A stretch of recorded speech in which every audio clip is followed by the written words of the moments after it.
Jio actually satisfied അല്ല ഞാൻ ചെയ്ത ഒരു ഇത് ഓക്കെ എന്നുള്ള രീതിയിൽ മാത്രം. ബട്ട് അതിനേക്കാൾ ഉപരി സുധീറിനാണോ ഈ ക്യാരക്ടർ, സുധീറിനത് എങ്ങനെ മാച്ചാവും സാറായിട്ട് ഇങ്ങനെ വെച്ചാൽ ഞാൻ ഏത് സാറാണ്.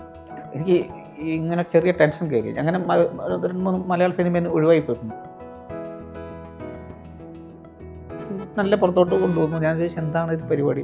ഇപ്പം ജിയോ പറയുന്നത് ഇങ്ങനെ മമ്മൂക്ക ആയിട്ടുള്ള പിന്നെ സിനിമ കഴിഞ്ഞപ്പോൾ ഒക്കെ ഞാൻ മനസ്സിലാക്കിയെടുത്ത കാര്യമാണ് ഇത് ചെയ്യാൻ വേറെ ആളൊക്കെ അന്വേഷിച്ചിട്ടുണ്ടായിരുന്നു എന്നുള്ളത്. ഞാനിലോട്ട് തന്നെ എത്തിയതും മമ്മൂക്ക ആ സീൻ ചെയ്യുമ്പോൾ സൂക്ഷിക്കണമെന്ന് പറഞ്ഞേൽപ്പിച്ച് പോയിട്ടുണ്ട്. കാരണം അത് കയ്യിൽ നിന്ന് പോകാൻ ചാൻസ് ഉണ്ട്. ചിലപ്പം കരച്ചിൽ ഓവറായി കഴിഞ്ഞാലൊക്കെ. ലാൽ സാറ് ആക്ടിങ്ങിനെ കുറിച്ചിട്ട് എവിടെ എഴുതപ്പെടാത്ത തിയറിയെന്നൊക്കെ ഞാൻ കേട്ടിട്ടുണ്ട്. നാടകം ചെറുപ്പത്തിലോട്ട് വന്നിട്ടുണ്ട്. ആ ശേഷം ചെറുപ്പം തൊട്ട് നാടകം ചെയ്തുകൊണ്ട് പിന്നെ സ്കൂൾ നാടകങ്ങളിൽ വന്നു അന്ന് മുതലേ നാടകം ചെയ്യാറ്. ഇപ്പോഴാണ് കുറച്ചൊരു ബ്രേക്ക് വരുന്നത്. നെയ്ത്തുകാരൻ്റെ സിനിമയൊക്കെ ചെയ്യുമ്പോൾ പുള്ളി പാർട്ടി ഹൗസിലൊക്കെ കടന്നിട്ടാണ് ഇത് ചെയ്തതെന്നൊക്കെ കേട്ടിട്ടുണ്ട്. പുള്ളി പിന്നെ മമ്മൂട്ടിയാണെങ്കിലും ഞാനാണെങ്കിലും രണ്ടുപേർക്കും ബസ് പോയി വിടാണ്. ബസ് യാത്ര ചെയ്യാൻ പറ്റില്ല.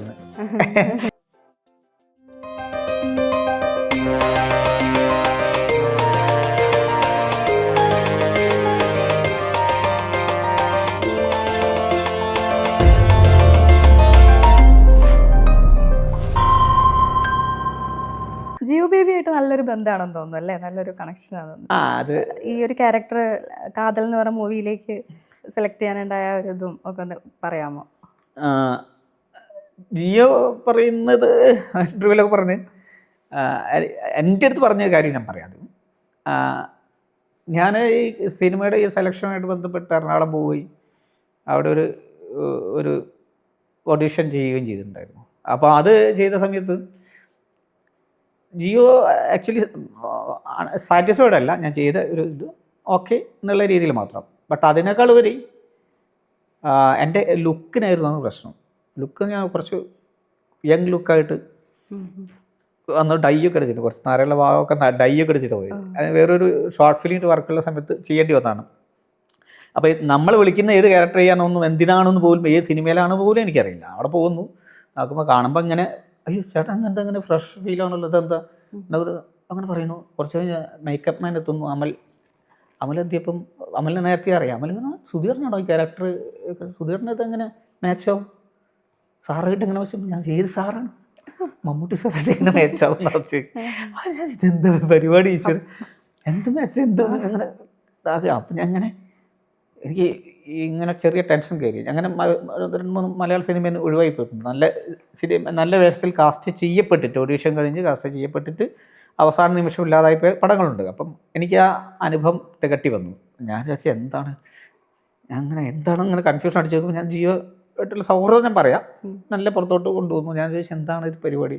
ഇപ്പം ജിയോ പറയുന്നത് ഇങ്ങനെ മമ്മൂക്ക ആയിട്ടുള്ള സിനിമയാണ്, ജ്യോതിക മാമാണ് അഭിനയിക്കുന്നത്. അതാരോട് പുറത്ത് പറയണ്ട. ചേട്ടനേലും ഒരു ക്യാരക്ടർ നോക്കുന്നു. അപ്പോൾ അത് പറ്റുമോ നോക്കുകയാണ്. അപ്പോൾ ഞാൻ അങ്ങോട്ട് എങ്ങനെയെങ്കിലും എന്നെ ഉണ്ടാക്കാവുമോ എന്ന് ചോദിച്ചത്. കുറേ കാലമായി ഞാൻ കഷ്ടപ്പെടുന്നു. അങ്ങനെ ചേട്ടാ അപ്പം എന്നോട് പറഞ്ഞ വാക്കാണ് ഞാൻ പറയുന്നത് കേട്ടോ. അപ്പം എന്നോട് പറഞ്ഞു ചേട്ടാ ഞാൻ ഈ 6 മാസം മുന്നെയാണ് സ്ക്രിപ്റ്റ് കേൾക്കുന്നത്. 3 മാസമായി മമ്മൂക്കയുടെ അടുത്ത് സംസാരിച്ചിട്ട് ഇപ്പം അന്ന് മുതൽ ഈ നിമിഷം വരെ ചേട്ടനല്ലാതെ ഈ ക്യാരക്ടർ ചെയ്യാൻ എനിക്ക് ഫേസ് വരുന്നില്ല അയാളത് പറഞ്ഞു. അപ്പോൾ ഞാൻ പറഞ്ഞു എന്തെങ്കിലും ഇന്നാക്കുക. അതിനോട് പറഞ്ഞു നമുക്ക് വീണ്ടും അമലെ ഡിസ്കഷൻ നമുക്ക് മേക്കപ്പ് ടെസ്റ്റ് വെക്കാം.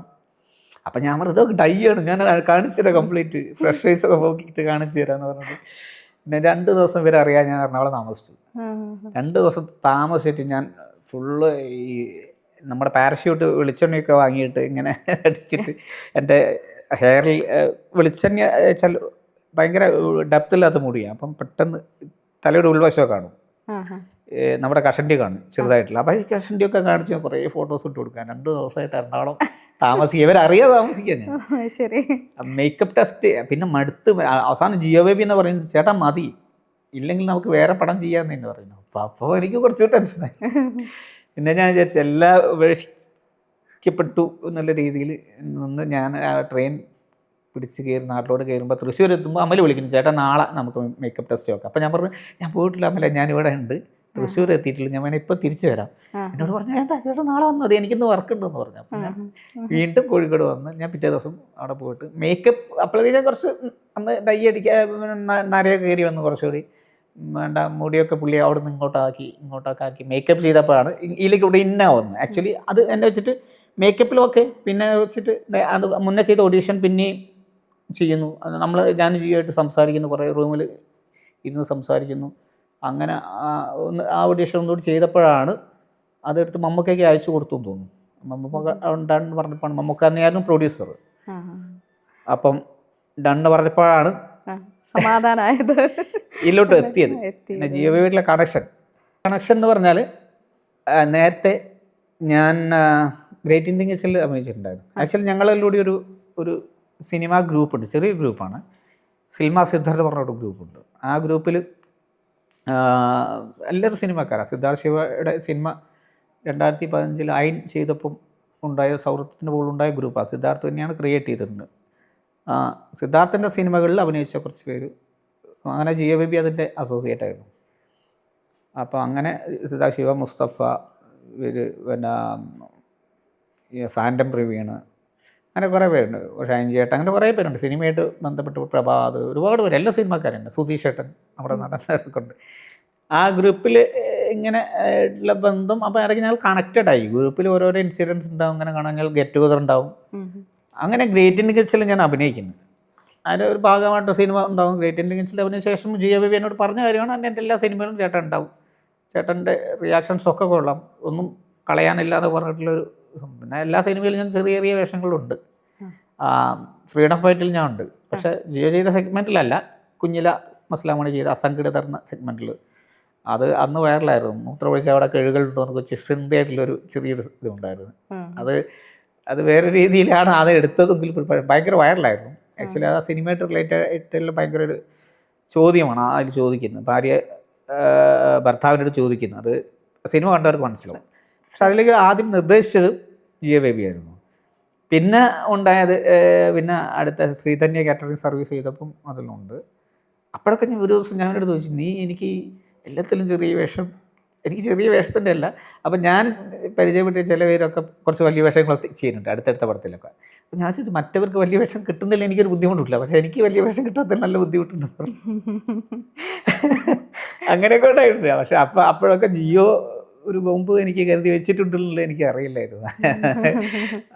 കരുതി വെച്ചത് മാത്രമല്ല, അത് പൂർണ്ണമായും ജിയോയുടെ റിസ്ക് ആയിരുന്നു എന്നെ കേരളത്തിലോട്ട് വെക്കുക എന്നുള്ളത്. അത് പിന്നീട് ഞാൻ മനസ്സിലാക്കി, സിനിമ ഇറങ്ങിയതിന് ശേഷം ഞാൻ മനസ്സിലാക്കി. ജിയോ ചെയ്ത ഏറ്റവും വലിയൊരു ഇതെന്താണെന്ന് വെച്ചാൽ, അത് എൻ്റെ അടുത്ത് പറഞ്ഞിട്ട് ഞാൻ ടെൻസ്ഡ് ആവും. ചേട്ടാ ഞാൻ അത്രയും പ്രഷർ ഉണ്ടായിട്ടൊക്കെ ഞാൻ ചേട്ടനെ വെക്കുന്നു എന്നൊക്കെ പറഞ്ഞു കഴിഞ്ഞാൽ അത് ഞാൻ ടെൻസ്ഡായിട്ട് എനിക്ക് ചെയ്യാനാവില്ല. ഒരിക്കൽ പോലും അത് എന്നെ അറിയിച്ചിട്ടില്ല. പിന്നെ സിനിമ കഴിഞ്ഞപ്പോൾ ഒക്കെ ഞാൻ മനസ്സിലാക്കിയെടുത്ത കാര്യമാണ് ഇത് ചെയ്യാൻ വേറെ ആളൊക്കെ അന്വേഷിച്ചിട്ടുണ്ടായിരുന്നു എന്നുള്ളത്. ഞാനിലോട്ട് തന്നെ എത്തിയതും അപ്പം ജിയോ എടുത്ത റിസ്ക്കാണ് പൂർണ്ണമായും എന്നെ വെക്കുക എന്നുള്ളത്. അത് നന്നാകുക എന്നുള്ളതിൻ്റെ ഒരു കാര്യമാണ്.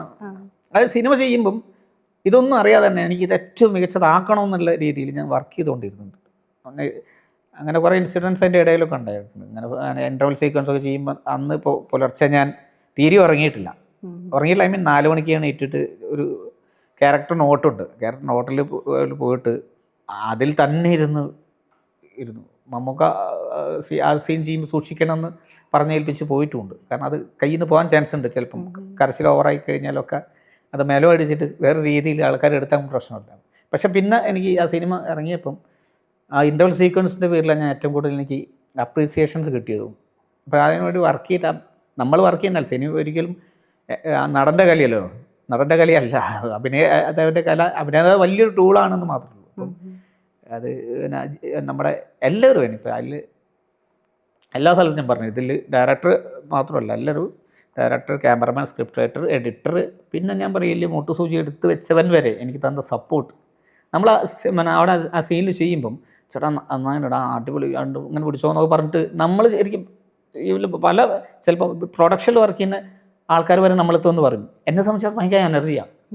ഒരു സെറ്റ് മൊത്തം നമുക്ക് വേണ്ടി നിൽക്കുക എന്ന് പറയുമ്പോൾ ഭയങ്കര എനർജി. അതൊക്കെ എന്നെ ഒരുപാട് ഹെൽപ്പ് ചെയ്തിട്ടുണ്ട്. അങ്ങനെ പലരും അങ്ങനെയൊക്കെയാണ് ജിയോൻ്റെ സൗഹൃദം പറഞ്ഞപ്പോൾ ഞാൻ ഇങ്ങനെ കാട് കയറി പോകും ഇതുമായിട്ട് പറഞ്ഞ ഒരുപാട് ഇങ്ങനെ പോകും. അതുകൊണ്ടാണ്. പക്ഷേ ആ സിനിമ എനിക്ക് തന്നെ ഓർമ്മകൾ ഭയങ്കരമാണ്. ഇപ്പോഴും ഞാൻ അത് ആലോചിക്കുന്നത്. അന്ന് ആ സിനിമ പാക്കപ്പ് ആയ സമയത്ത് 33 കാതൽ ദിനങ്ങൾ എന്ന് പറഞ്ഞിട്ടാണ് എന്നാ സിനിമയുടെ അന്ന് ഫേസ്ബുക്ക് പോസ്റ്റ് വന്ന്. അത് കാതൽ 33 ദിവസം ഷൂട്ട് ചെയ്ത്.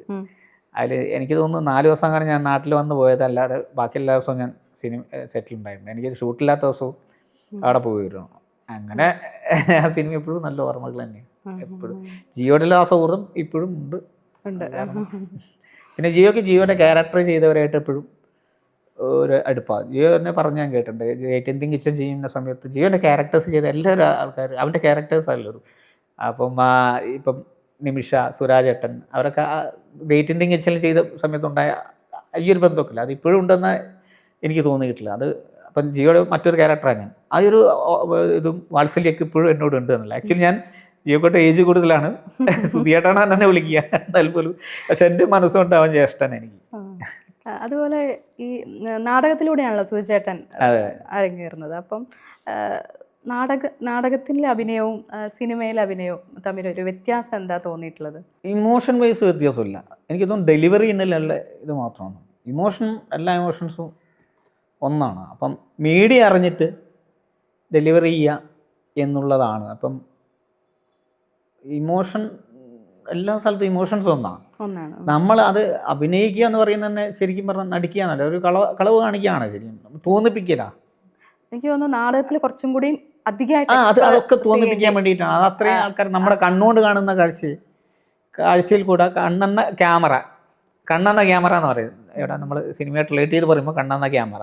ഇവിടെ നിന്ന് ഞാൻ അവിടേക്ക് കാണുമ്പോൾ ഉണ്ടാകുന്ന സാധനം എൻ്റെ കണ്ണിലോട്ടും എൻ്റെ മനസ്സിലോട്ടും ആ ഇമോഷൻ എത്തണം. ചിലപ്പോൾ എൻ്റെ ജസ്റ്റേഴ്സ് വലുതാണ്. അല്പം അതിന് എനിക്ക് സൗണ്ടിങ് ഉപയോഗിച്ചുള്ള ജസ്റ്റർ ആണെങ്കിൽ സൗണ്ട് കൊണ്ട് ജസ്റ്ററാണ്, സൗണ്ടിങ് വലുതാക്കേണ്ടി വരും. മീൻ സൗണ്ടിന് എക്സാജറേറ്റ് ചെയ്യേണ്ടി വരും. ഈ പറഞ്ഞ പോലെ കൈ കൊണ്ടുള്ള ജസ്റ്റേഴ്സ് ആണെങ്കിൽ അതിനെ എക്സാജറേറ്റ് ചെയ്യേണ്ടി വരും. ബാക്കി ബോഡി പാർട്സ് കൊണ്ടുള്ളാണെങ്കിൽ അതിനെ എക്സാജറേറ്റ് ചെയ്യേണ്ടി വരും. അതുകൊണ്ട് നാടകത്തിൽ തന്നെ എനിക്ക് അന്തരമുണ്ട്. വളരെ ചുരുങ്ങി കളിക്കുന്ന സ്ഥലത്ത് നാടകം അത്ര രീതിയിൽ എക്സാജറേറ്റ് ചെയ്യേണ്ട.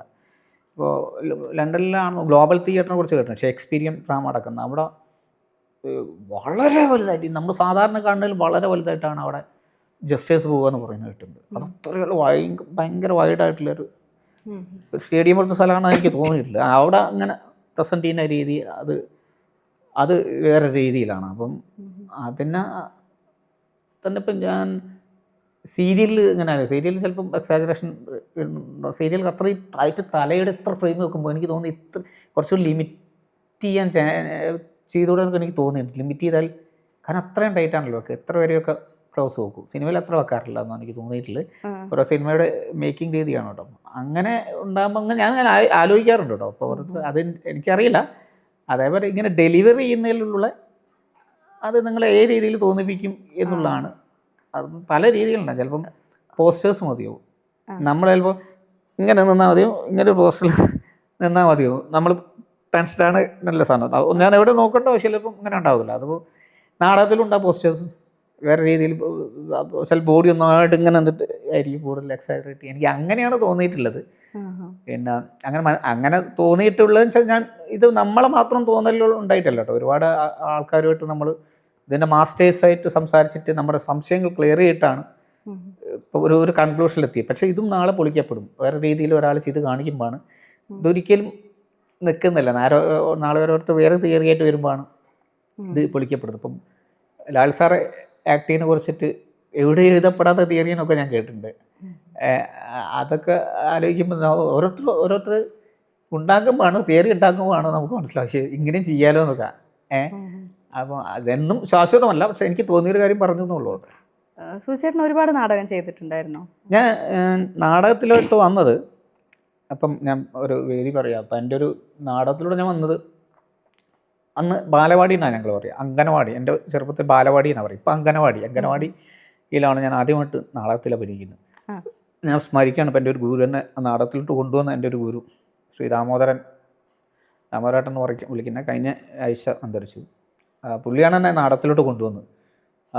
പിന്നെ എൻ്റെ തറവാട് വീട്ടിൽ, ഞാൻ കൂട്ടുകുടുംബ വ്യവസ്ഥയിൽ ജീവിച്ചൊരു കക്ഷിയാണ്. തറവാട്ടിൽ അച്ഛൻ്റെ ജ്യേഷ്ഠ നാടകക്കാരനായിരുന്നു. പുള്ളി അവിടുത്തെ സീനിയറായിട്ടുള്ള നാടകക്കാരനാണ്. അപ്പോൾ തറവാടിൻ്റെ പൂമുഖം പുറത്തോട്ട് തള്ളിയിരിക്കുന്നത്, അവിടെ എപ്പോഴും റിഹേഴ്സൽസ് ഉണ്ടാവും. അല്ലെങ്കിൽ വീടിൻ്റെ പറമ്പിൻ്റെ ഒരു മൂലയിൽ 3 ഏക്കർ പറമ്പാണ്, അവിടെ ഒരു മൂലയിൽ ഷെഡൊക്കെ കെട്ടിയിട്ട് അവിടെ ഉണ്ടാവും. മുറ്റത്തുണ്ടാവും, വലിയ മുറ്റമാണ്, അവിടെ ഉണ്ടാവും. അപ്പം നമ്മളിലോട്ട് എപ്പോഴും നാടകം ചെറുപ്പത്തിലോട്ട് വന്നിട്ടുണ്ട്. ആ ശേഷം ചെറുപ്പം തൊട്ട് നാടകം ചെയ്തുകൊണ്ടിരിക്കും. പിന്നെ സ്കൂൾ നാടകങ്ങളിൽ വന്നു, അന്ന് മുതലേ നാടകം നാടകം ചെയ്യാൻ ഇപ്പോഴാണ് കുറച്ചൊരു ബ്രേക്ക് വന്നത്. സാധാരണ കേട്ടിട്ടുള്ളതാണ്, അതായത് നാടകത്തിൽ നിന്ന് വന്നിട്ടുള്ള ആളുകൾക്ക് സിനിമയിലേക്ക് പെട്ടെന്ന് വരുന്ന സമയത്ത് പെട്ടെന്ന് അവർക്ക് രണ്ട് തരത്തിലുള്ള ഒരു ഇതാണല്ലോ. അപ്പൊ അവർക്ക് ഓവറായിട്ട് അഭിനയിക്കുമ്പോ ഒക്കെ കുറച്ച് ഓവറാവും. അത് ആ ക്യാമറയിൽ വരേണ്ട ആ അത്രയും ആവശ്യം ഉണ്ടാവില്ല. വന്നിട്ടുണ്ടായിരുന്നു അങ്ങനെ എന്തെങ്കിലും ഒരു പ്രശ്നം സ്റ്റാർട്ടിങ്ങിൽ ഉണ്ടായിട്ടുണ്ട്. ഞാൻ സുൽത്താൻ എന്ന് പറഞ്ഞ അവിടെ ആദ്യം ചെയ്ത്, അത് ഞാൻ ചെയ്ത നാടകമാണ്. ഞാൻ എന്നെടുത്ത് വെച്ച് കാണാറുണ്ട് യൂട്യൂബിൽ, ഭയങ്കര രസം തോന്നി.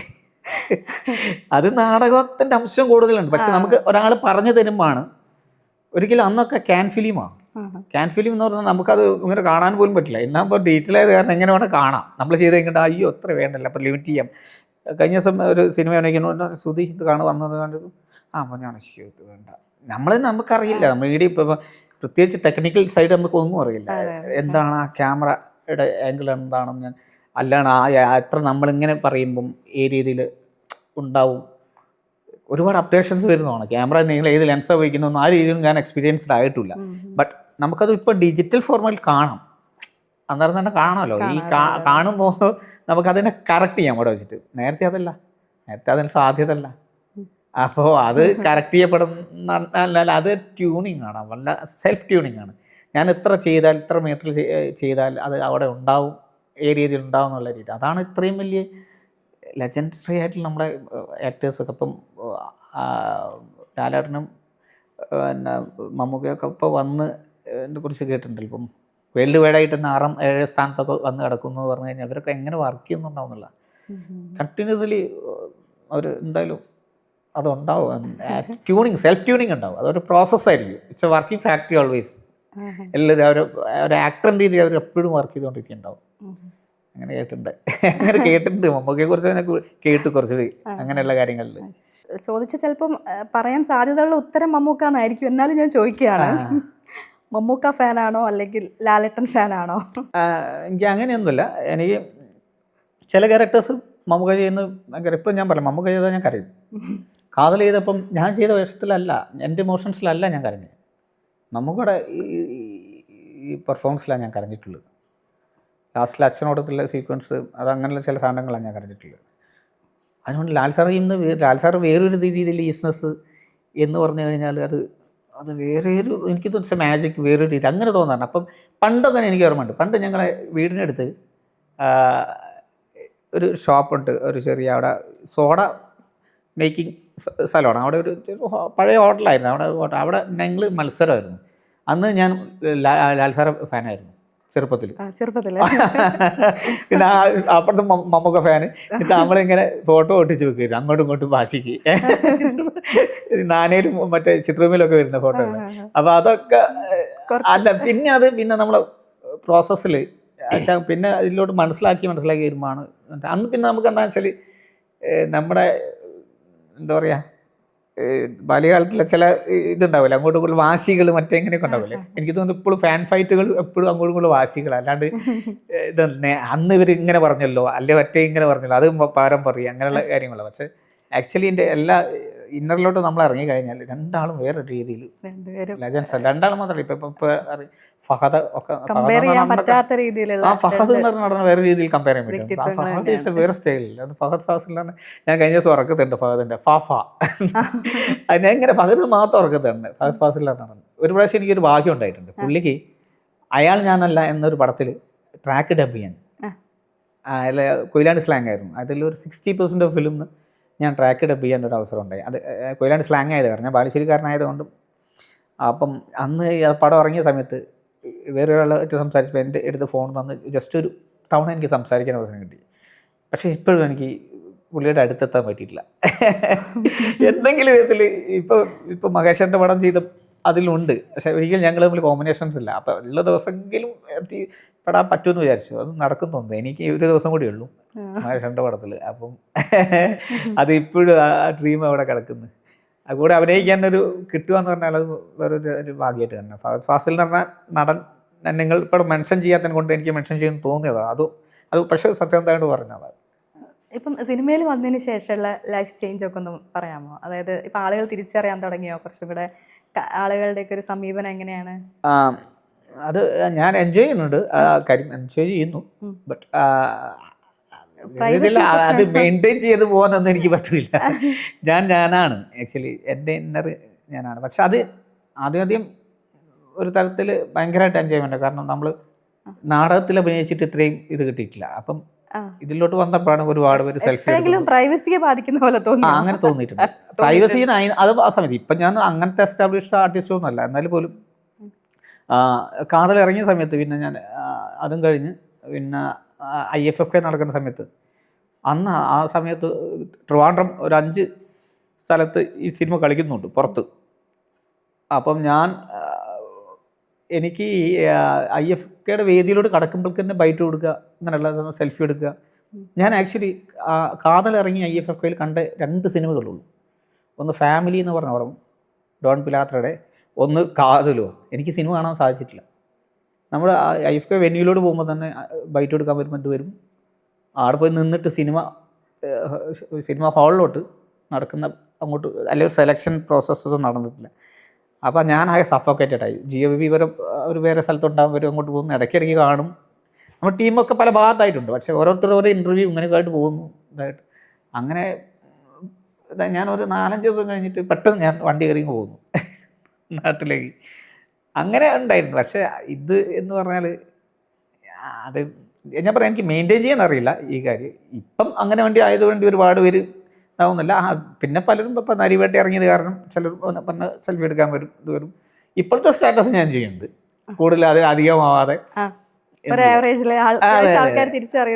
നമുക്ക് ശരിക്കും പറഞ്ഞാൽ ഇപ്പം ഞാൻ ഇന്ന് ഇങ്ങോട്ട് വരുമ്പോൾ എനിക്ക് ആക്ച്വലി ഇവിടെ വന്ന് ഭക്ഷണം കഴിക്കാൻ, ഇവിടെ വന്ന് ഭക്ഷണം കഴിക്കുന്ന വേറെ എനിക്ക് നാടൻ ഊണ് കിട്ടുന്ന സ്ഥലത്ത് നാടൻ ഊണ് കഴിക്കാം. ഒരു സ്ഥലത്ത് ഒരു വീട്ടിൽ ഊണ് കഴിക്കുന്ന സ്ഥലത്ത് പോയിട്ട് ഞാൻ ഊണ് കഴിച്ചിട്ടുണ്ട്. അവിടെ ഞാൻ അതിലോട്ട് പോകുമ്പോൾ എനിക്ക് ഞാൻ ഇവിടുന്ന് മുന്നേ കഴിച്ചിട്ടുണ്ട്, എനിക്ക് ഇവിടെ നിന്ന് വീട്ടിൽ കഴിക്കാം. പുള്ളി സിനിമ കാണുന്ന കാഴ്ചയാണ്, പുള്ളിക്ക് തരാം. പക്ഷേ വേറെ പ്രശ്നങ്ങളൊന്നുമില്ല, അങ്ങനെയൊന്നുമില്ല. നമുക്ക് അങ്ങനെ നമ്മുടേതായിട്ടുള്ളൊരു സ്റ്റേജിൽ കൂടെ പോവുക എന്നുള്ള സാധനം. അങ്ങനെ പല നടന്മാരും ഉണ്ടായിട്ടുണ്ട്. അപ്പം ഞാൻ കേട്ടിട്ടുണ്ട്, നമ്മുടെ മുരളി എന്ന് പറഞ്ഞ നടൻ, പുള്ളി ഈ പറഞ്ഞ താര എന്നുള്ള രീതിയിലൊന്നും അല്ലാതെ പല രീതിയിൽ ജീവിച്ച് കക്ഷിയാൻ കേട്ടിട്ടുണ്ട്. അപ്പം നെയ്ത്തുകാരൻ്റെ സിനിമയൊക്കെ ചെയ്യുമ്പോൾ പുള്ളി പാർട്ടി ഹൗസിൽ കടന്നിട്ടാണ് ഇത് ചെയ്തതെന്നൊക്കെ കേട്ടിട്ടുണ്ട്. പുള്ളി പിന്നെ ഈ അക്കാഡമി സെക്രട്ടറി ആയിട്ടുണ്ടായിരുന്നു, നമ്മുടെ സംഗീതനാട് അക്കാഡമി. ആ സമയത്തൊക്കെ ജനകീയനായിട്ട് നടക്കുന്ന ആൾക്കാരുണ്ട്. പക്ഷെ ചില സമയത്ത് നമ്മുടെ പ്രൈവസി നമുക്ക് ഇപ്പോൾ ഒരു ബസ്സിൽ യാത്ര, ഞാനിപ്പോൾ ബസ്സിൽ യാത്ര ചെയ്യാറില്ല. ബസ്സിൽ യാത്ര ചെയ്യുമ്പോൾ ഉണ്ടെങ്കിൽ തന്നെ അങ്ങനെ ഒരു സാഹചര്യം വന്നു കഴിഞ്ഞാൽ മാസ്ക് ഇടും. അതുകൊണ്ടല്ല, നമ്മുടെ പ്രൈവറ്റ് മൊമെൻറ്റ് വേറെത്തുള്ള അപഹരിക്കണം. വെറുതെ ചോദിക്കുന്നത് എന്താണ് കാരണം, അതിങ്ങനെയാണ് മറ്റുള്ള ഇൻ്റർവ്യൂ ആയിരിക്കും. അത് നമ്മുടെ പ്രൈവറ്റ് മൊമെൻറ്റ് നഷ്ടപ്പെട്ടു പോകില്ല. അങ്ങനെയുള്ളൊരു അഹങ്കാരം പറയല്ലോ കേട്ടോ, അങ്ങനെയുള്ളൊരു മൊമെൻറ്റിൽ നമ്മൾ അയ്യോ എന്നുള്ള സാധനം മാത്രം വിചാരിക്കുക. അത് ഇപ്പം ബസ്സിലധികം യാത്ര ചെയ്യാത്തതിനെ കൊണ്ട് പ്രശ്നമല്ല. അപ്പോൾ പക്ഷെ അത് നമുക്ക് എപ്പോഴും അങ്ങനെ നമ്മുടെ ഓൺ വെഹിക്കിൾ യാത്ര ചെയ്യാൻ പറ്റാത്ത സാഹചര്യം ഉണ്ടാകുന്നുണ്ട്. അപ്പോൾ ദൂരോട്ട് പോകുമ്പോൾ ചിലപ്പോൾ നമ്മൾ ട്രെയിനിൽ ട്രെയിനെ ഡിപ്പെൻഡ് ചെയ്യണം. ഇപ്പം ഞാൻ ഇങ്ങനെ ഒരു വാക്ക് കേട്ടിട്ടുണ്ട്, ഒടുവിൽ ഉണ്ണികൃഷ്ണൻ തന്നെ നമ്മുടെ നടൻ പറഞ്ഞ, മമ്മൂട്ടിയാണെങ്കിലും ഞാനാണെങ്കിലും രണ്ടുപേർക്കും ബസ് പോയിക്കൂടാണ്, ബസ് യാത്ര ചെയ്യാൻ പറ്റില്ലാന്ന്. പക്ഷേ നമുക്കൊക്കെ ഒരു കാറിൽ എവിടെയൊക്കെ യാത്ര ചെയ്യാം, നമുക്ക് അതല്ല, നമ്മൾ ബസ് തന്നെ പോകേണ്ട സ്ഥലം ഉണ്ടാവും ചില സമയം.